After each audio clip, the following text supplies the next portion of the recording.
This is what, I don't even know the right word for it, but this is one of the most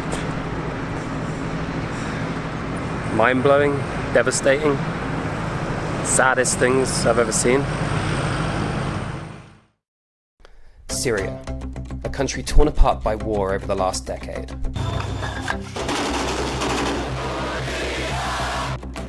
Right now, governments around the world advise against all travel and recommend to get out of the country as soon as you can. But I have the chance to go in and show another side to this country.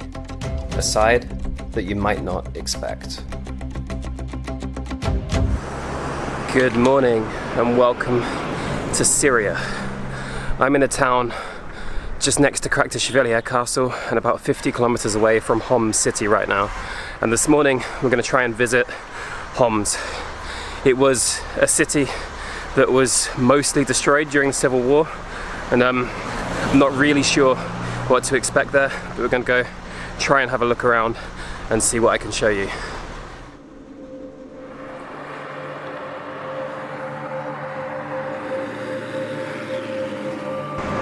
Looks good. Nice. We're driving now, but we stopped at a roadside cafe. Literally. Roadside. And I'm grabbing a quick coffee for the journey. Great, thank you.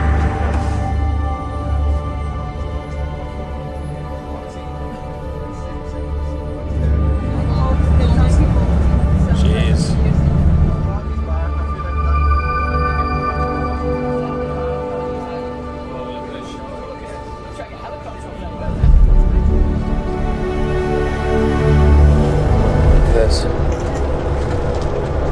Literally right in the center of the city right now as well. About 100 yards that way there are all the shops, and this is everything that's destroyed.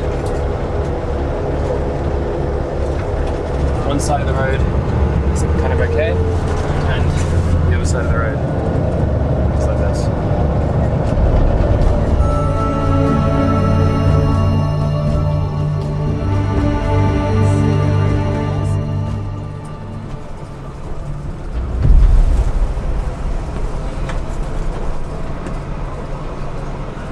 This is, I've got no words. It's just destruction everywhere. I'm only allowed this side of the road, I can't go over there.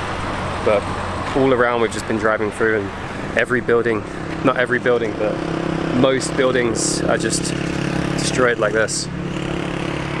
I looked up before, apparently 40% of the city was destroyed. Used to have 2 million before. That I can't get an exact figure of how many people are here now, but as you can see, like, most buildings are completely destroyed.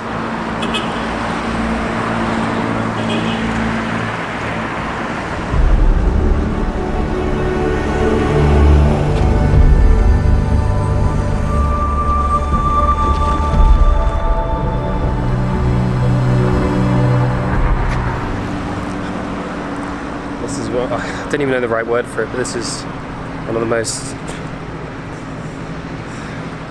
mind-blowing, devastating, saddest things I've ever seen. The official estimates in the last 8 years, 400,000 people have died in Syria because of the various wars and conflicts, and ISIS, anti-Assad, pro-Assad, and like, as you can see in Homs, you can just see the destruction everywhere. It's interesting because asking about what happened here, you can't really get a straight answer so far, because I think people are still afraid to say what they really think. Even when mentioning what happened here, it's more about what ISIS did rather than whether it was the rebels or people that were pro or anti-Assad. I'm still, I want to be careful saying this here as well, but yeah, it's just very clear to see the destruction in this city. There's an interesting perspective here. One of the members of our group asked, was this done all by ISIS or by the fighting between the rebels and Syria government, and they told us, the Syrian, that it was all ISIS, and that's different to obviously what's reported outside Syria. But I don't know if that's what's reported here. I don't know if that's what's generally told, or I don't know why that's told. But there's obviously a big difference there, because in the rest of the media it's told that it was obviously pro and anti-Assad, the Syrian civil war. But yeah. The mosque, by the way, has been completely rebuilt. It was used, especially the minarets, as turrets for snipers, and now they've just rebuilt it as it was.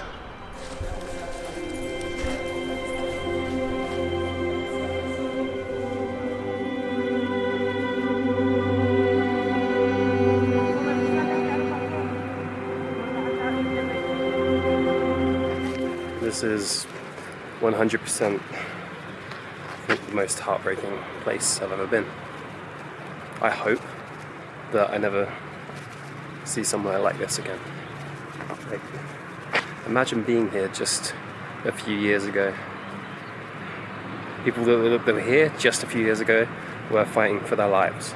Like, not that long ago. The space that we've just been enjoying our lives, getting on with things, worried about mundane things, like, I don't know, stupid things that you think in your life are important, and the people here have had to leave their homes, go to other countries.